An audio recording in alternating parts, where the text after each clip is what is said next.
बातमी गडचिरोली जिल्ह्यातून आहे। देसाईगंज या ठिकाणी बाळासाहेब आंबेडकरांच्या वाढदिवसानिमित्त वंचित बहुजन आघाडीतर्फे रुग्णांना फळ वाटप करण्यात आले। वंचित बहुजन आघाडीचे राष्ट्रीय अध्यक्ष बाळासाहेब आंबेडकरांच्या वाढदिवसाचे औचित्य साधून स्वाभिमान दिन कार्यक्रम आयोजित करण्यात आला।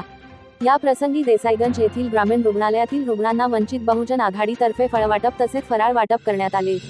या प्रसंगी वंचित बहुजन आघाडीचे जिल्हा महासचिव राजरतन मेश्राम, जिल्हा उपाध्यक्ष प्राध्यापक भीमराव शेंडे, महिला आघाडी जिल्हाध्यक्षा प्रदन्याताई निमगडे, तालुका अध्यक्ष विनोद मेश्राम, भाग्यवान बनसोड, इंजिनियर प्रमोद मेश्राम, नानाजी कराडे, शिवदास बनसोड, शिशुपाल वालदे, राकेश शेंडे, दिलीप बनसोड, सुमित्य मेश्राम, सौरभ बावने, मनोज घायवान यांचेसह ग्रामीण रुग्णालयाचे वैद्यकीय अधिकारी डॉक्टर इकबाल बेग आणि डॉक्टर गौरव सुंदरकर, रेखा चंदावार व वैद्यकीय कर्मचारी आणि वंचित बहुजन आघाडीचे पदाधिकारी मोठ्या संख्येने उपस्थित होते।